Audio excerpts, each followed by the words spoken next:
सास और बहू के झगड़े जबान के इस्तेमाल की वजह से होते हैं। पत्थर और ईंट के इस्तेमाल की तो कभी नौबत नहीं आई। देवरानी और जेठानी जो हर वक्त सींग एक दूसरे के साथ फंसे होते हैं, कोई डंडा तो इस्तेमाल नहीं किया होता, न किसी ने बंदूक से फायर की होती है। वही जबान होती है जो चलती है तो परेशानियां पैदा करती है। नंद और भाभी के दरमियान जो सर्द जंग चल रही है वो भी जबान के गलत इस्तेमाल की वजह से है। यहां तक कि मियां बीवी के दरमियान जो लड़ाइयां होती हैं, झगड़े होते हैं, उसमें भी अक्सर जबान का इस्तेमाल होता है जो हालात खराब कर देता है। ये बहुत कम होता है कि खामन हाथ उठाता है बीवी पर या डंडा मारता है बीवी को, बहुत कम होता है। अक्सर तो यही होता है कि बीवी ने जबान चलाई तो खामन ने जबान चलाई तो बीवी ने उससे ज्यादा चलाई और फिर घर के अंदर माहौल खराब हो जाता है। तो जबान का इस्तेमाल हमारे लिए परेशानी का जरिया बना हुआ है। हुजूर सल्लल्लाहु अलैहि वसल्लम ने हजरत उक़बत इब्न आमिर को यही बात समझाई कि जबान काबू कर लो, निजात पा जाओगे, परेशानियां खत्म हो जाएंगी। मेरे भाइयों, मैं बड़े यकीन से ये बात करता हूं कि वो बहू जो इस वक्त जहर की गोलियां खाने के मंसूबे बना रही है कि बस मजीद मेरे लिए जीना मुश्किल है, मरना आसान है, अगर वही बहू अज़म कर ले कि मैं 2 हफ्ते तक अपनी जबान का इस्तेमाल ठीक करूंगी, जबान को ताला लगाऊंगी, 2 हफ्ते के बाद देख ले कि घर में कैसी सुकून और इत्मीनान का माहौल कायम होता है। वो सास जो अपने लिए मौत की दुआएं मांग रही है और अपने हंसते बसते घर में, आबाद घर में तन्हाई की जिंदगी गुजार रही है, न बहू करीब आने के लिए तैयार है, न पोते और पोतियां करीब आ रही हैं, न बेटे बेचारे करीब आ सकते, चाहते हुए भी करीब नहीं आ सकते। कभी ये सास अपनी जबान का इस्तेमाल सीधा कर ले, यकीन करे ये जन्नत ये घर एक मर्तबा फिर जन्नत का नमूना बन जाएगा। जबान का इस्तेमाल है जिसने हमारे लिए टेंशन और परेशानी पैदा कर रखी है।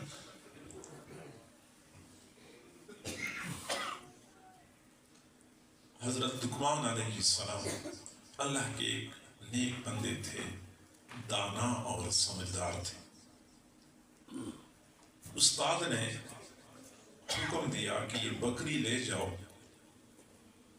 इसको काटो और बकरी के पूरे जिस्म में गोश्त का सबसे बेहतरीन टुकड़ा ले आओ।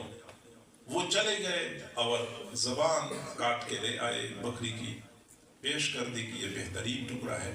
उस्ताद ने कहा अब ये ले जाओ, बकरी के पूरे जिस्म में जो बेहतरीन टुकड़ा है वो ले आओ। वो चले गए, दोबारा वही जबान लेके आ गए। तो उस्ताद हैरान हुए कि जब मैंने बेहतरीन टुकड़ा मांगा आप जबान लेके आए, मैंने बदतरीन टुकड़ा मांगा आप जबान लेके आए। तो फरमाया जी हाँ, ये जबान अगर दुरुस्त हो तो पूरे जिस्म का बेहतरीन टुकड़ा है, अगर ये बुरा बन जाए तो पूरे जिस्म का बदतरीन टुकड़ा यही जबान है।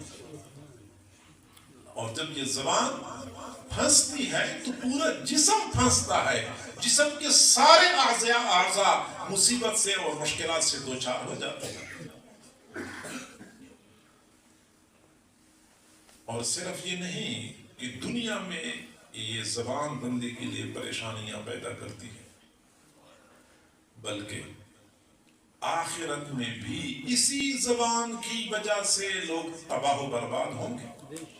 हजरत मुआज बिन जबल रज़ियल्लाहु ताला अन्हु ने हुजूर सल्लल्लाहु अलैहि वसल्लम से अर्ज किया कि अनु आखज़ु बिमा नतकल्लमु बिही, अल्लाह के नबी हम जो जबान से कोई बात बोलते हैं क्या इस पर भी हमारी पकड़ होगी? तो हुजूर सल्लल्लाहु अलैहि वसल्लम ने फरमाया थकेलत का उम्मों का या मुआज, मुआज तुझे तेरी माँ रोए, वहल यकुब्बुन्नास अला मनाखिरिहिम फिन्नार इल्ला हसाइदु अलसिनतिहिम, قیامت کے دن اکثر لوگوں کو زبان کے غلط استعمال کی وجہ سے جہنم میں اوندھی منہ ڈالا جائے گا. تو صرف دنیا میں پریشانی کا باعث نہیں بلکہ آخرت کی تباہی و بربادی کا باعث بھی یہی زبان ہے. اور یہ بات یاد رکھیں،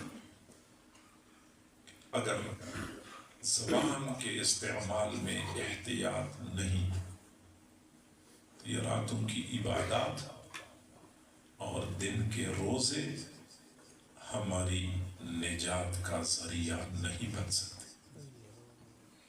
جب تک اس زبان کا استعمال درست نہیں کریں گے تب تک ہماری نجات نہیں ہو سکتی. حضور صلی اللہ علیہ وسلم سے کسی نے عرض کی، اللہ کے نبی یہاں ایک خاتون ہے، پوری رات عبادت کرتی ہے، ہر دن روزہ رکھتی ہے، بس ایک غلطی ہے کہ زبان کے استعمال میں بے احتیاطی کرتی ہے، اڑوس پڑوس کے لوگوں کو تکلیف پہنچاتی ہے. حضور صلی اللہ علیہ وسلم نے فرمایا، لا خیر فیہا، لا خیر فیہا، لا خیر فیہا، ہی فی النار. ایسی عورت میں کوئی خیر بھلائی نہیں، کوئی خیر بھلائی نہیں ہے، یہ جہنم میں جائے گی، یہ جہنم میں جائے گی. پوری رات عبادت کرنے والی، ہر دن روزہ رکھنے والی، لیکن زبان کے استعمال میں احتیاط نہیں ہے، فرمایا جہنم میں جائے گی. اور دوسری جانب حضور صلی اللہ علیہ وسلم سے کسی نے عرض کیا، اللہ کے نبی یہاں ایک خاتون ہے، زیادہ نفل نمازیں تو نہیں پڑھتی، زیادہ نفل روزے تو نہیں رکھتی، البتہ زبان کے استعمال میں بہت احتیاط کرتی ہے. میرے محبوب نے فرمایا، نعم ہی فی الجنہ، جی ہاں یہ جنت میں جائے گی، یہ جنت میں جائے گی. زبان کے استعمال میں احتیاط.